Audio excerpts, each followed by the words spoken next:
Ibu, jadi hari ini kita kegiatan komunitas belajar, di mana dalam kegiatan komunitas belajar ini ada beberapa hal yang kita diskusikan bersama tentang lapor pendidikan yang sudah keluar di tahun kemarin.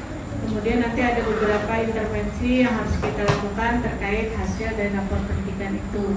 Namun sebelumnya Bapak Ibu ingatkan kembali apa sih yang dinamakan komunitas belajar. Jadi komunitas belajar itu adalah sekelompok pendidik dan tenaga kependidikan. Nah, makanya kita kemarin ada mengundang tenaga kependidikan dalam satu sekolah yang belajar bersama-sama dan berkolaborasi secara rutin. Nah, jadi rutin. Kebetulan kita setiap minggu, setiap hari Kamis dengan tujuan yang jelas dan terukur untuk meningkatkan kualitas pembelajaran. Jadi tujuannya untuk meningkatkan kualitas pembelajaran sehingga dampaknya nanti akhirnya kepada hasil belajar peserta didik. Anggota komunitas belajar ini dikumpulkan berbagi informasi dan terkait pertanyaan dan masalah yang terkait praktik pembelajaran.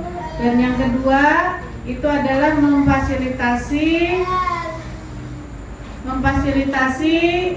interaksi dan kolaborasi. Dan ini Bapak Ibu, alhamdulillah kita sudah berjalan dengan sangat baik menurut ulun. Kegiatan-kegiatan yang 4 ini sudah Bapak Ibu lakukan dengan semaksimal mungkin. Diskusi untuk memecahkan masalah seputar kurikulum, memfasilitasi proses berbagi praktik baik dengan rekan sejawat tentang implementasi kurikulum, dan yang terakhir memfasilitasi refleksi dan pembelajaran rekan sejawat. Pertama tadi fokus pada pembelajaran. Jadi pendidik dalam komunitas belajar kita guru memiliki kewajiban untuk menunjukkan kinerja terbaik dalam mendampingi peserta didik. Proses belajar mengajar itu adalah hal yang menurut yang terbaik lah, the best lah.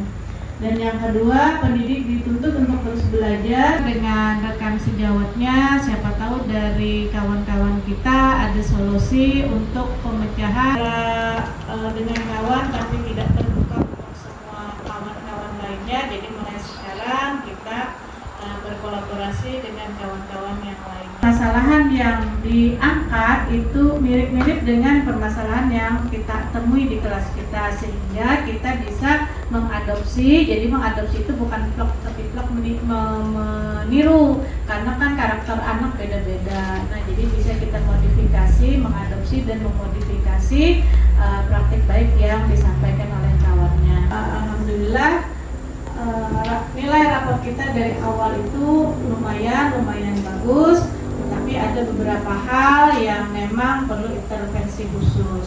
Nanti kita sama-sama menganalisis. Kemudian pendidik bersepakat tentang standar umum seperti pembelajaran yang efektif itu seperti apa. Nah, jadi tanggung jawab bersama ya Bapak Ibu ya.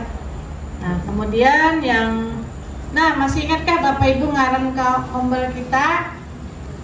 Galaksi. Jadi bukan hanya dijelaskan ini loh, misalnya wudhu membasuh muka 3 kalinya kan bisa kalau cuma dijelaskan. Tapi kalau kita praktek langsung, kita bisa melihat oh ini sudah bujurkah mukanya membasuh, siapa tahu bukan sampai ke belakang sini sampai kemana-mana dibasuhnya. Nah, gitu.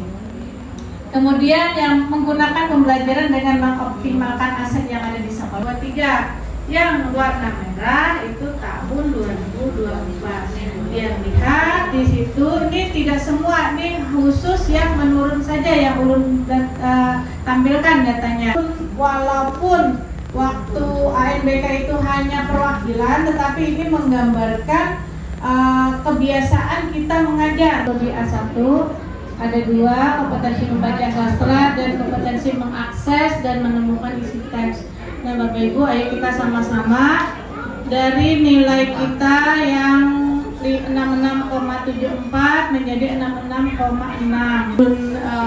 Ambil yang warna yang turunnya saja di A1 di kemampuan literasi tadi yang A.1.2. Kalau di 2023 kita nilai kita 66,74, tapi tetap juga ngarannya turun. Sama di A1.3 itu mengakses dan menemukan isi teks.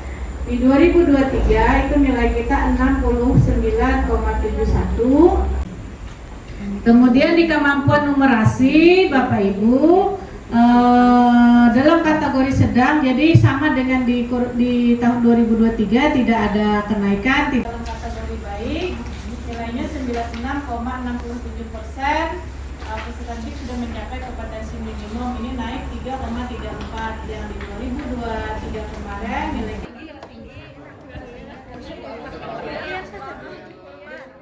ya. Oh, enggak.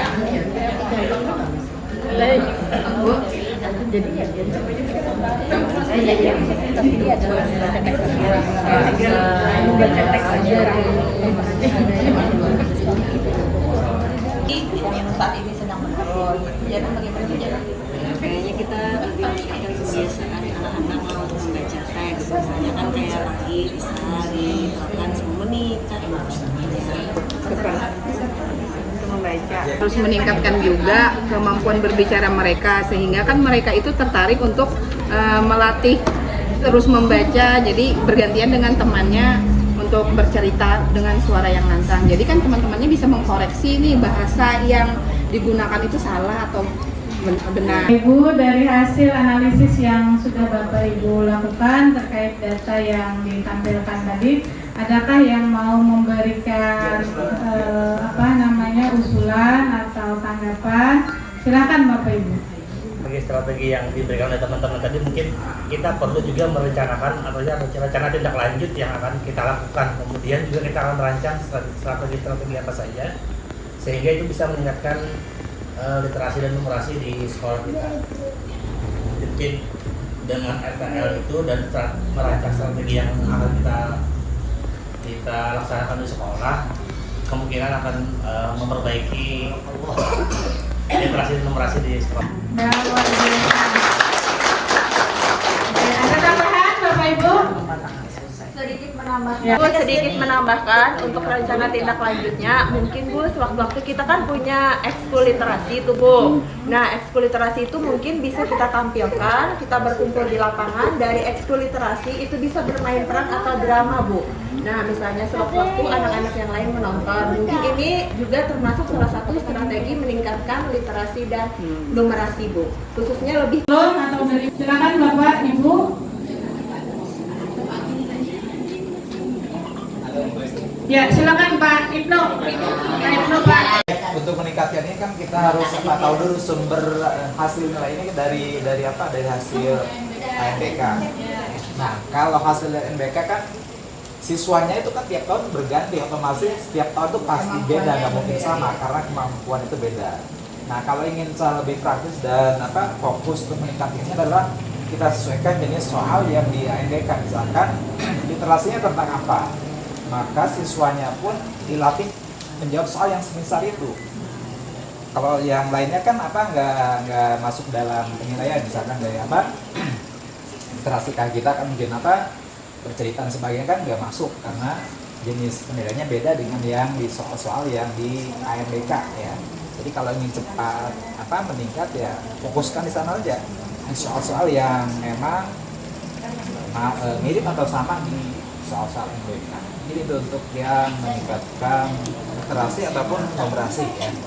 Makanya belum sebutkan tadi ketika data kita ini tadi Bapak Ibu di D kualitas pembelajaran ini mempengaruhi. Nah, jadi biar banyak-banyak referensi soal-soal yang mirip-mirip dengan soal di ANBK, soal literasi, baik numerasi, karena di numerasi itu literasi juga. Kalau literasinya kurang, kalau kita niatnya baik, niat kita ibadah untuk bekerja ke sekolah, itu insya Allah akan baik juga hasilnya.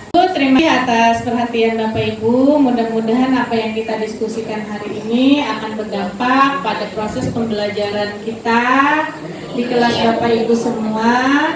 Dan Bapak Ibu jangan segan untuk saling bertanya kepada rekan sejawat, kemudian saling meminta meminta input, meminta bantuan, memberikan saran, itu jangan segan, jangan takut, jangan merasa terisolasi.